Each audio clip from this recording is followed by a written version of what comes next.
आइए आज हमारे साथ कार्यक्रम में शामिल हो रहे हैं म्यूचुअल फंड इंडस्ट्री के जाने माने दिग्गज निप्पॉन इंडिया म्यूचुअल फंड के हेड ऑफ इक्विटी रिसर्च और जाने माने फंड मैनेजर आशुतोष भार्गव साहब। भार्गव साहब, बहुत बहुत स्वागत है आपका। धन्यवाद हमें समय देने के लिए। सबसे पहले आपको और आपकी पूरी टीम और निप्पॉन के सारे म्यूचुअल फंड इन्वेस्टर्स को हमारी इस तरफ से नए साल की बहुत बहुत शुभकामनाएं सर। उम्मीद करें पिछले कई वर्षों की तरह आप इस साल भी अपने निवेशकों के लिए ढेर सारी वेल्थ बनाएं और कमाकर उन्हें दें। बहुत बहुत धन्यवाद सर हमारे साथ जुड़ने के लिए। धन्यवाद अनिल जी, और बहुत बहुत शुभकामनाएं नए वर्ष की आपको और आपके सभी दर्शकों को। जी सर, अब आइए जरा 2025 के मार्केट के बारे में आपसे बातचीत की जाए। शुरुआत तो सर मूड माहौल ठीक लग रहा है, थोड़ा मतलब निकले हैं वो डिप्रेशन से। ये बताएं सर कि क्या कुछ खास बातें आप देख रहे हैं 2025 में जिन पर आपकी नज़र है।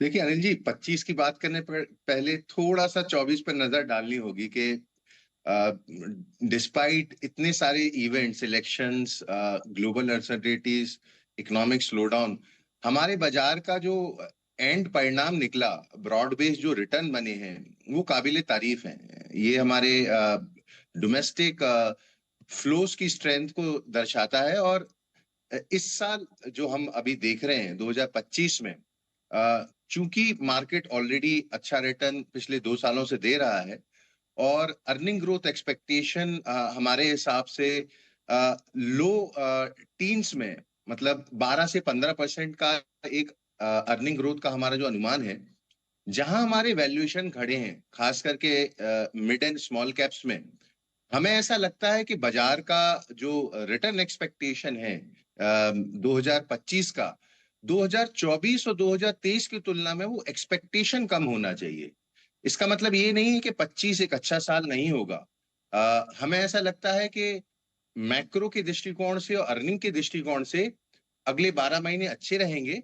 पर चूंकि मार्केट ने में हमने कोई बड़ी गिरावट नहीं देखी है, इसलिए ओवरऑल रिटर्न एक्सपेक्टेशन हमारी अर्निंग ग्रोथ से ज्यादा नहीं है। ये बड़ी इंटरेस्टिंग चीज़ आपने कही कि पैसा तो बनेगा लेकिन एक्सपेक्टेशन थोड़ी सी कम कर लें, वो ज़्यादा बढ़िया है।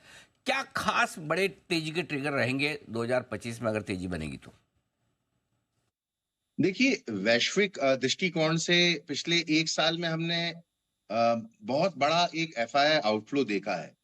तो किसी भी कारण से, चाहे वो क्रूड ऑयल में गिरावट, चाहे वो ग्लोबली इंटरेस्ट रेट में जितना हम कट एक्सपेक्ट कर रहे हैं उससे ज्यादा इंटरेस्ट रेट कट, ऐसे कुछ डेवलपमेंट्स होते हैं, तो emerging market as a whole में मुझे लगता है एक रिवाइवल की गुंजाइश 2025 में बनी रहेगी।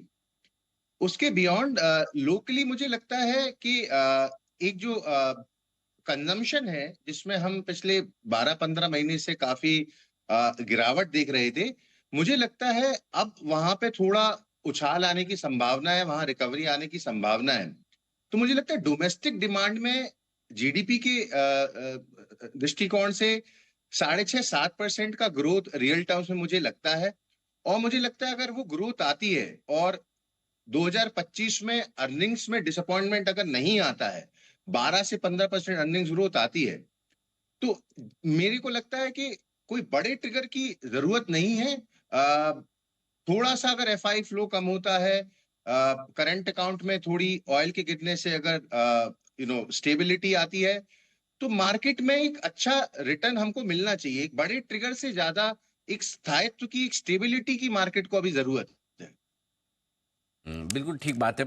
ऐसे में ये बताएं सर कि कितनी आपको लगता है कि तेजी 2025 में हो सकती है?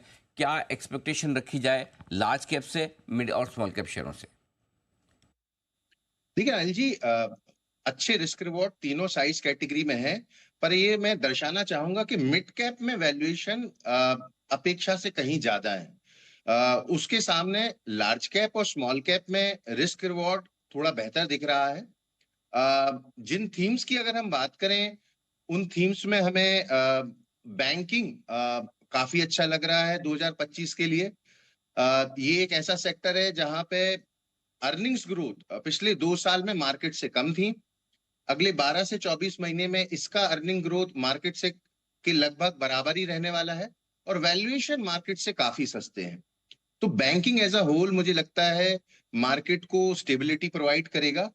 उसके अलावा जो हम थीम्स देखते आ रहे हैं पिछले 2-3 साल से, मुझे लगता है वो कंटिन्यूएशन उन थीम्स का होगा।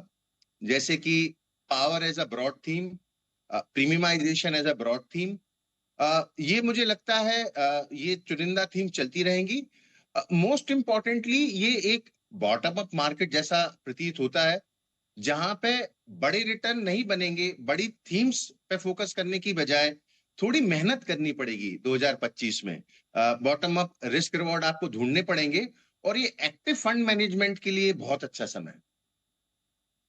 ओके। अच्छा सर बताएं, कहाँ पैसा बन सकता है इस साल, कहाँ, या पैसा ना भी बने तो निवेश कहाँ करना चाहिए? देखिए, दो चीजों पे मैं खासा फोकस आपका कराना चाहूंगा। In terms of size category, जैसा हम बात कर रहे हैं, किसी एक साइज कैटेगरी पे बायस ना रखते हुए हमें मल्टी कैप और फ्लेक्सी कैप अप्रोच को फॉलो करना चाहिए। हालांकि ये सच है कि पिछले 2 से 3 सालों में स्मॉल मिड कैप में बड़ा रिटर्न बना है, बट वहां पे रिस्क रिवॉर्ड अभी इतने बेहतर नहीं है। तो इसलिए मल्टी कैप फ्लेक्सी कैप एक डाइवर्सिफाइड फंड में एक अच्छा निवेश का ऑप्शन है। और मोर इम्पोर्टेंटली मुझे लगता है पिछले 3-4 सालों में अगर किसी ने एसेट लोकेशन पे ध्यान नहीं दिया है और इक्विटी में बना रहा है, तो उसके लिए काफी रिवॉर्डिंग ये 3 से 4 साल साबित हुए हैं। पर आज ऐसा समय आ चुका है अनिल जी, जहां हमको एसेट लोकेशन पे थोड़ा खासा ध्यान देना पड़ेगा, क्योंकि इक्विटी में जितना रिटर्न बनना है, हो सकता है फिक्स्ड इनकम में भी उतना रिटर्न बन जाए, हो सकता है प्रेशियस मेटल में भी उतना रिटर्न बन जाए। तो इस दृष्टिकोण से मुझे लगता है इन्वेस्टर्स को एसेट लोकेशन फंड्स जो होते हैं, जैसे कि multi asset location fund, balance advantage fund, मुझे लगता है इन फंड्स की तरफ इन्वेस्टर्स को ध्यान देना चाहिए, और अपने पोर्टफोलियो को साल की शुरुआत में थोड़ा सा ध्यान देकर रीबैलेंस करने की एक जरूरत है। बात है, तो ये आपने बहुत ही अच्छी बात की कि थोड़ा सा आपको पोर्टफोलियो अलोकेशन पे ध्यान दीजिए, एसेट अलोकेशन पे ध्यान दीजिए। पैसा सब जगह बन सकता है। आशुतोष जी, बहुत बहुत धन्यवाद आपका, समय दिया, विस्तार से आपने बाजार के डायरेक्शन के बारे में हमसे बातचीत की और हमारे दर्शकों को पूरा बताया भी कि किस तरह से देख सकते हैं बाजार। Thank you so much sir, बहुत बहुत शुक्रिया आपका।